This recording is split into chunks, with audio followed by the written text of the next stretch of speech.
All right, so today we're going to be doing an unboxing and review of the outdoor motion sensor from Ring.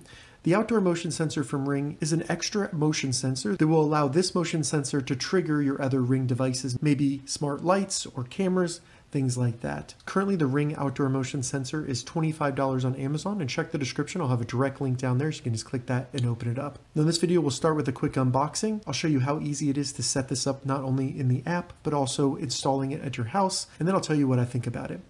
All right, so let's go ahead and open it up and check it out. While I'm getting this open, just want to say that I purchased this myself, just like the rest of my Ring devices. Slide this out, and as you can see, we have the actual motion sensor here. Take a look at that in a second. Then we have some mounting hardware, 2 screws, some setup information, user guide, and that's going to be it in the box. Take a closer look at the sensor here. As you can see, you have the sensor on the front, nice Ring logo. Then where it's on a little mounting bracket where you can point this in different directions. This all seems like a very good plastic, very well made, like the rest of the Ring devices. It is very lightweight, so you don't have to worry about mounting it. And if it were to fall accidentally, this seems to be well made enough that it's not going to break. One quick thing about setting this up, it does require a Ring bridge. So if you only have this device, you will not be able to use it. You're going to need a Ring bridge, which I will link in the description as well. As you can see, this really is pretty small at only about 2 inches wide and 2 inches tall and about 1 inch thick. So it's a very small sensor. All right, so now that we've taken a closer look at the outdoor motion sensor from Ring, let's go ahead and get it set up. And the first thing we need to do is take off this little front cover to be able to add batteries. And to do that, we just kind of pry this up right here. Do it on both sides, like so. And then that should just pop right off, where we can add in those AAA batteries right there. So the AAA batteries are not included with the device, but Ring says that the battery life on the 3 AAAs should be about a year if they're only detecting motion around 8 to 10 times a night. And then once we get them in, I'll go ahead and get the back reinstalled. And as you can see, it just snaps on like so until it's no longer loose, and then we're good to go. Now that we have batteries in our sensor, we just need to open up our phone and go to our respective app store, and you want to search Ring. So this is the official app from Ring, and check the description. I'll have direct links to it in the Google Play Store and the iTunes App Store for your iPhone. Go ahead and get the app installed and then open it up. And once you open up the Ring app, if it doesn't ask you to start setting up a device, from the home screen here, select Set Up a Device in the bottom left. Then once in this list, scroll down and select Smart Lighting. Now a QR code should have came in the box. Select I'm ready to scan in the app, and then scan the QR code, and then it should detect the motion sensor pretty quickly. Now, like I said, you do have to have a Ring bridge set up on your network already, so go ahead and select Continue, and then it will start looking for the motion sensor. If there are any updates available for the motion sensor, it'll go ahead and do that. So during this time, just keep the motion sensor next to your phone. Once it's done installing the update, you can add the device to a group. So if you have groups of Ring lights, maybe they're floodlights or pathway lights, you can add it to a group or skip it. I'm going to add this to a group for my driveway and then select Continue. So now if this sensor picks up any movement, it's going to turn on the floodlight that is in my driveway. All right, so now our motion sensor is ready to be installed. Select Continue, and we can either add another device if you have one, or select I'm done, which is what I'm going to do. All right, so now that we've set up the outdoor motion sensor from Ring, within the Ring app here, to be able to interact with the actual motion sensor, in the top left, select Lights. Then once you get the list of devices here, you won't find it in the list of lights. Select the light group that you assigned it to, and then you can see the motion sensor right there. And as you can see, it is detecting motion. So if I turn this away, it'll stop detecting motion. And as soon as I turn this towards me, you can see that it picked up motion again, which is pretty cool. So that's working very well. Inside the app here, we can turn off the motion detection if we want to, or turn it on by toggling off motion detection.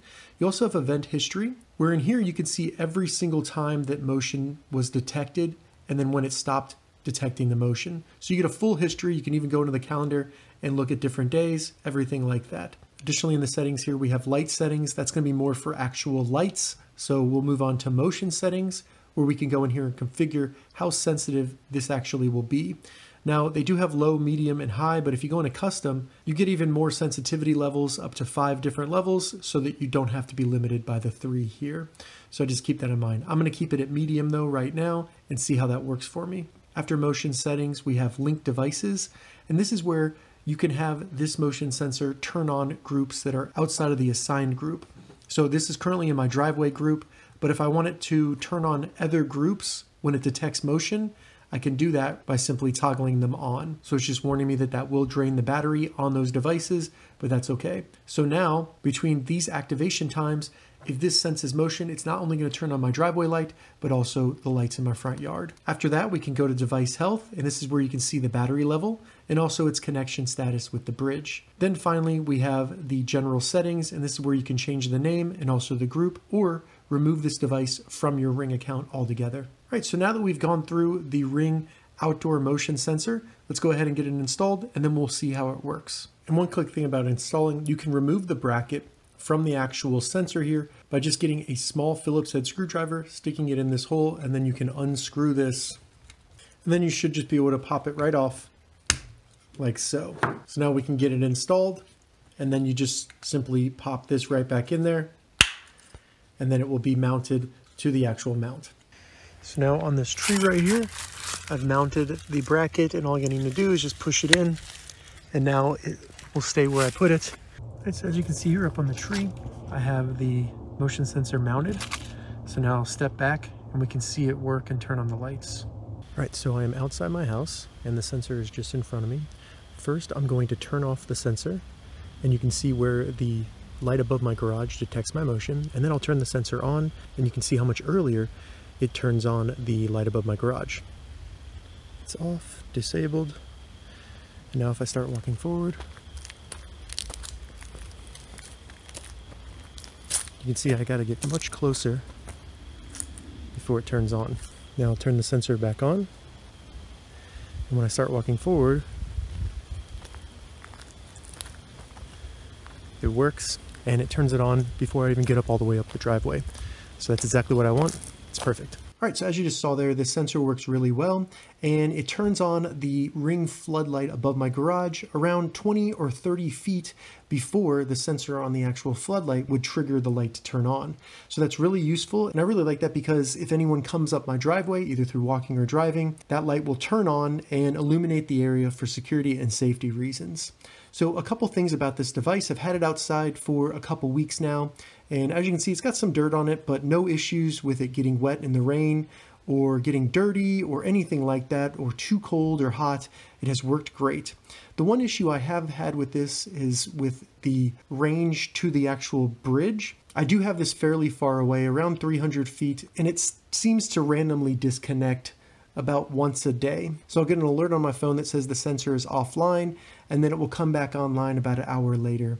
I have moved the sensor a little bit closer, and that has gotten better. So it's just something to keep in mind. You want it to be less than 300 feet away from the bridge so that it gets a good connection. And with it being a little bit further away, it seems like it's using a little bit more battery than expected. But I would still think that I could get around 6 months of battery life out of this motion sensor rather than a year. Now, when it comes to the actual sensor here, I found that the range is around 15 or 20 feet of items that it'll detect. And then that's going to be at about 120-degree angle. So it's very similar to the other Ring devices, and really nothing unexpected there. One quick thing about the mount on the back, rather than actually unscrewing the mount like I showed, you can just simply pull it off on the bottom like that, which is really nice. Overall, I would highly recommend the Ring motion sensor. I think it's at an affordable price. There's tons of use cases that really improve your Ring light system. It's weatherproof and seems to be well made, and it's very easy to install. All right, so that was the Ring motion sensor. If you have any questions about this device, leave a comment below. I'll get back to you as soon as I can. I'm going to add an Amazon affiliate link to the description below so you can find this exact device on Amazon. If this video helped you, give it a thumbs up, and please consider subscribing to my channel, Gauging Gadgets, for more gadget reviews and tech tutorials. Thank you so much for watching.